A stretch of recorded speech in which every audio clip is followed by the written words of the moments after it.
बिस्मिल्लाहिर्रहमानिर्रहीम। अस्सलाम वालेकुम नाज़रीन, पाक दीन इस्लाम में आपको खुशामदीद कहा जाता है। और आज मैं आपके साथ खुदाई का झूठा दावा करने वाले को हज़रत जिब्राईल अलैहिस्सलाम ने क्यों पाला।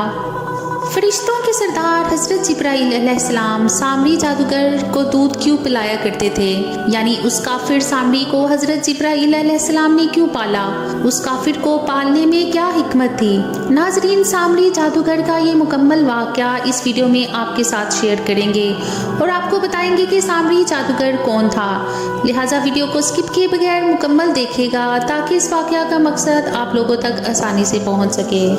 सामरी की पैदाइश व परवरिश शाही नजूमी की पेशगोई ने तख्ते शाही पर बरजमान फ़िरौन के बदसूरत चेहरे को मज़ीद भयानक कर दिया था। दरबारी व मसाहिब हाथ बांधे सर झुकाए बादशाह के किसी खौफनाक हुक्म के मुंतज़र थे कि अचानक पुरहैबत दरबार के वहशत ज़दा माहौल में फ़िरौन की गज़बनाक आवाज़ गूंजी।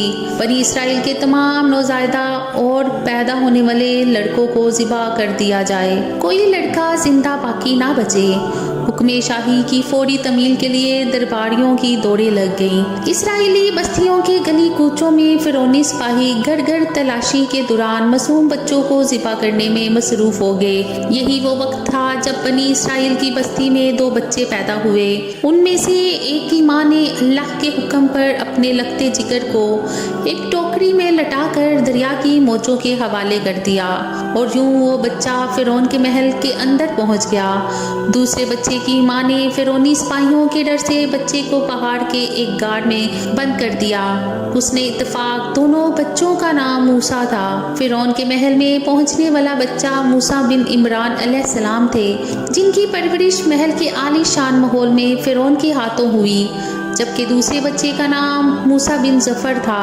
पहाड़ के बंद गाड़ में उसकी परवरिश हज़रत जिब्राईल अमीन ने की। अल्लाह के दुश्मन फ़िरौन की सरपरस्ती में पलने बढ़ने वाला बच्चा नबुव्वत के अजीम मनसब पर फाइज हुआ, जबकि रूहुल अमीन हज़रत जिब्राईल अलैहिस्सलाम के हाथों परवान चढ़ने वाला बच्चा बदी की अलामत बनकर तरीक में बुरे अल्फाज से याद किया जाने लगा। नाज़रीन, सामरी जादूगर का ये वाक़या तफसीर साबी में यूँ बयान हुआ है कि सामरी जादूगर हज़रत मूसा अलैहिस्सलाम और फ़िरौन के ज़माने का एक मशहूर जादूगर था। सामरी के साहराना कमाल को आज तक तस्लीम किया जाता है। कुरान में सामरी का नाम 3 बार इस्तेमाल हुआ है। सामरी बनी इसराइल में एक हरामी शख्स था जो तबई तौर पर नहायत गुमराहकुन आदमी था। उसकी माँ ने बरादरी में रसवाई व बदनामी के डर से उसको पैदा होते ही पहाड़ के एक गाड़ में छोड़ दिया था और हज़रत जिब्राईल अलैहिस्सलाम ने अल्लाह के हुक्म से उसको अपनी उंगली से दूध पिला पिला कर पाला था। इसलिए ये हज़रत जिब्राईल अलैहिस्सलाम को पहचानता था। बल्कि इब्ने जरीर ने हज़रत इब्ने अब्बास रज़ी तआला अन्हु से रवायत किया है कि सामरी जब पैदा हुआ तो फ़िरौन की तरफ से उस वक्त तमाम इसराइली लड़कों को कत्ल का हुक्म जारी किया गया, तो उसकी वालदा को खौफ हुआ कि फ़िरौनी सिपाही इसको कत्ल ना कर दें, तो बच्चे को अपने सामने कत्ल होता देखने की मुसीबत से ये बेहतर समझा उसको जंगल की एक गाड़ में रखकर ऊपर से बंद कर दिया। कभी कभी उसकी खबर गहरी करती होगी। इधर अल्लाह ताला ने हज़रत जिब्राईल अलैहिस्सलाम को उसकी हिफाजत और ग़िज़ा देने पर मअमूर कर दिया।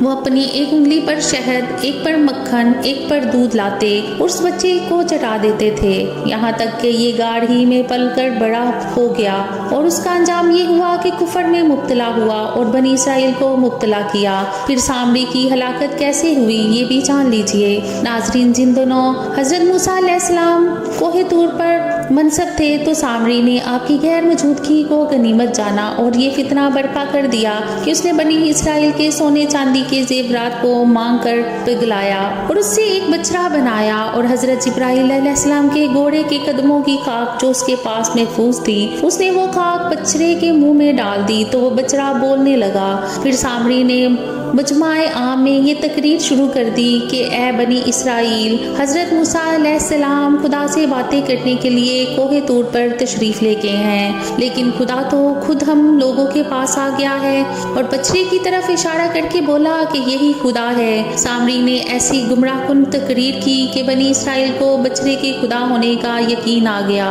اور وہ بچڑے کو پوجنے لگا، اور 12,000 آدمیوں کے سوا ساری قوم نے چاندی سونے کے بچڑے کو بولتا دیکھ کر اس کو خدا مان لیا اور اس کے آگے سجدہ کر دیا، اس بچڑے کو پوجنے لگے۔ لہٰذا اللہ پاک کا ارشاد ہے کہ موسیٰ کے بعد اس کی قوم اپنے زیوروں سے ایک بچڑا بنا بیٹھی ہے، بے جان کا در تھا، وہ گائے کی طرح آواز کرتا۔ جب 40 دنوں کے بعد حضرت موسیٰ علیہ السلام خدا سے ہم کلام ہو کر اور تورات شریف لے کر بستی میں تشریف لائے اور قوم کو بچڑا پوجتے ہوئے دیکھا تو آپ پر بے حد غضب و جلال طاری ہو گیا۔ آپ نے جوش و غضب میں اپنے بھائی حضرت ہارون علیہ السلام کی داڑھی اور سر کے بال پکڑ کر گھسیٹنا اور مارنا شروع کر دیا اور فرمانے لگے کہ کیوں تم نے ان لوگوں کو اس کام سے نہیں روکا۔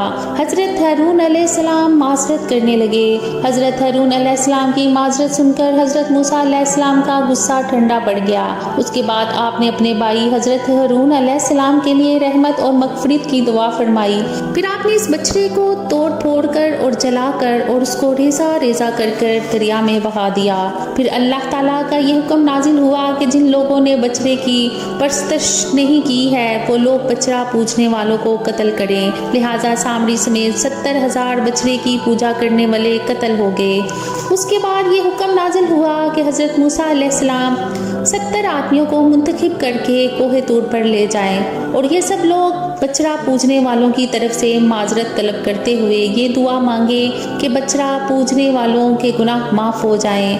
لہٰذا حضرت موسیٰ علیہ السلام نے چن چن کر اچھے 70 آدمیوں کو ساتھ لیا اور کوہ طور پر تشریف لے گئے۔ جب لوگ کوہ طور پر طلب معذرت استغفار کرنے لگے تو اللہ تعالیٰ کی طرف سے آواز آئی کہ اے بنی اسرائیل، میں ہی ہوں، میرے سوا تمہارا کوئی معبود نہیں۔ میں نے تم لوگوں کو فرعون کے ظلم سے نجات دے کر تم لوگوں کو بچایا ہے، لہٰذا تم لوگ فقط میری ہی عبادت کرو اور میرے سوا کسی کو مت پوجو۔ اللہ تعالیٰ کا یہ کلام سن کر یہ 70 آدمی ایک زبان ہو کر کہنے لگے کہ اے موسیٰ، ہم ہرگز آپ کی بات نہیں مانیں گے جب تک ہم اللہ تعالیٰ کو اپنے سامنے نہ دیکھ لیں۔ یہ 70 آدمی اپنی ضد پر بالکل اڑ گئے کہ ہمیں آپ خدا کا دیدار کرائیے، ورنہ ہم ہرگز نہیں مانیں گے کہ خداوند عالم نے یہ فرمایا ہے۔ حضرت موسیٰ علیہ السلام نے ان لوگوں کو بہت سمجھایا مگر یہ شریر روح سرکش لوگ اپنے مطالبہ پر اڑے رہ گئے، یہاں تک کہ اللہ تعالیٰ نے اپنے غضب و جلال کا اظہار اس طرح فرمایا کہ ایک فرشتہ آیا اور اس نے ایک ایسی خوفناک چیخ ماری کہ خوف و ہراس سے لوگوں کے دل پھٹ گئے اور یہ 70 آدمی مر گئے۔ پھر حضرت موسیٰ علیہ السلام نے خداوند عالم سے کچھ گفتگو کی اور ان لوگوں کے لیے زندہ ہو جانے کی دعا مانگی تو یہ لوگ زندہ ہو گئے۔ اس پورے واقعہ کا ذکر قرآن پاک میں بھی کیا گیا ہے۔ ارشاد باری تعالیٰ ہے، اور اے موسیٰ، تم نے اپنی قوم سے آگے چلے آنے میں جلدی کیوں کی؟ کہا وہ میرے پیچھے آ رہے ہیں، اور اے پروردگار، میں نے تیری طرف آنے کی جلدی اس لیے کی کہ تو خوش ہو۔ فرمایا کہ ہم نے تمہاری قوم کو تمہارے بعد آزمائش میں ڈال دیا ہے اور سامری نے ان کو بہکا دیا ہے۔ اور موسیٰ غم اور غصے کی حالت میں اپنی قوم کے پاس واپس آئے اور کہنے لگے، اے میری قوم، کیا تمہارے پروردگار نے تم سے ایک اچھا وعدہ نہیں کیا تھا؟ کیا میری جدائی کی مدت تمہیں دراز معلوم ہوئی؟ کیا تم نے چاہا کہ تم پر تمہارے پروردگار کی طرف سے غضب نازل ہو، اور اس لیے تم نے مجھ سے جو وعدہ کیا تھا اور اس کے خلاف کیا؟ وہ کہنے لگے کہ ہم نے اپنے اختیار سے تم سے کوئی وعدہ خلافی نہیں کی، بلکہ ہم لوگوں کے زیوروں کا بوجھ اٹھائے ہوئے تھے، پھر ہم نے ان کو آگ میں ڈال دیا، اور اسی طرح سامری نے ڈال دیا تو اس نے ان کے لیے ایک بچڑا بنا دیا جس کی آواز گائے کی سی تھی۔ تب لوگ کہنے لگے تھے कि यही तुम्हारा मबूत है और मूसा का भी मबूत है, मगर वो भूल गए हैं। क्या ये लोग नहीं देखते कि वो उनकी किस बात का जवाब नहीं देता, कि वो इनकी किसी बात का जवाब नहीं देता और ना ही उनके नुकसान और नफ़ा का कुछ इख्तियार रखता है। और हारून ने उनसे पहले ही कह दिया था कि लोगों, इससे सिर्फ तुम्हारी आजमाइश की गई है और तुम्हारा परवरदिगार तो अल्लाह है, सो मेरी पैरवी करो और मेरा कहा मानो। तो वो कहने लगे कि जब तक मूसा हमारे पास वापस ना आए तो हम उसकी पूजा पर कायम रहेंगे। फिर हज़रत मूसा अलैहिस्सलाम ने हारून से कहा, हारून, जब तुमने देखा था कि ये गुमराह हो रहे हैं तो तुमको इस बात से किस चीज़ ने रोका कि तुम मेरे पीछे ना आए? भला तुमने मेरे हुक्म के खिलाफ क्यों किया? कहने लगे कि भाई, मेरी धारी और सर को ना पकड़िए, मैं तो इससे डरा कि आप ये ना कहें कि तुमने बनी इसराइल में तफरका डाल दिया और मेरी बात को मलहूस ना रखा। फिर सामरी से कहने लगे कि सामरी, तेरा क्या मामला है? उसने कहा, मैंने ऐसी चीज़ देखी है जो औरों ने ना देखी। बस मैंने फरिश्ते के नक्श पासे मट्टी की एक मुट्ठी भरी, फिर उसको बछड़े के एक कालब में डाल दिया। मुझे मेरे जी ने इस काम को अच्छा जाहिर किया। तो हज़रत मूसा अलैहिस्सलाम को ये सुनकर बहुत तैश आ गया और आपने फरमाया कि ऐ सामरी, तो अब हमारे पास से दफा हो जा, यानी आज के बाद इस कबीले में किसी को भी नजर ना आना। और तेरे इस जादू की नहुसत और लोगों को शिरक पर लगाने का बबाल ये होगा कि तुझ पर अल्लाह का अजाब आएगा। तू जहाँ करे किसी भी इंसान को हाथ लगा लेगा तो वो बीमार हो जाएगा और उसकी जिंदगी डलना शुरू हो जाएगी। फिर हकीकतन ऐसा ही हुआ। सामरी खुद को बचाते बचाते जंगलों में निकल गया और शहर के अंदर वो सबको चीख चीख कर यही कहता था कि मुझे मत छूना वरना नुकसान होगा। उसका अंजाम बहुत ही दर्दनाक और इबरतनाक था। वो लोगों से मेल जोल के काबिल नहीं रहा। जो कोई गलती से भी उसको छू लेता तो उस शख्स को बुखार हो जाता और वो बीमार पड़ जाता। गोया उसकी नहुसत इतनी ज़्यादा थी और फिर बाकी ज़िंदगी वो जंगलों में गुजारा करके मर गया। नाज़रीन, ये सब दो चीज़ों की नहुसत की वजह से हुआ। एक तो जादू करके लोगों को गुमराह करना और शिर्क पर लगा देना बहुत ही कुवी फेल है, उसकी सज़ा बहुत सख्त है। दूसरी बात यह है कि अगर आप कोई ऐसा अमल करते हैं जिससे बहुत सारे लोग गुनाह में मुब्तला हो जाते हैं तो इस गलत अमल का सारा विबाल आपके ऊपर भी आया है और ये बड़ा ही मज़मूम और शदीद गलत अमल है। ऐसे लोगों पर भी अल्लाह का अज़ाब नाजिल होता है जो खुद तो बुराई करते हैं और दूसरों को भी बुराई पर लगा देते हैं। नाजरीन, वीडियो के आखिर में ये भी जान लीजिए कि सामरी जादूगर का मज़ार ईमान में मौजूद है और आज भी लोग सामरी की कब्र पर यानी सामरी के मज़ार पर जाकर जादू सीखते हैं और सिखाते भी हैं और उसको फैलाते भी हैं। अल्लाह ताला से दुआ है कि अल्लाह ताला हम सबको अपनी हिफाजत में रखे और हमारे वजूद को दूसरे तमाम लोगों के लिए खैर का ज़रिया बनाए और अल्लाह ताला हमें शिर्क से बचाए और हमें सिर्फ अल्लाह की इबादत करने की तौफीक अता फरमाए। आमीन या रब्बुल आलमीन।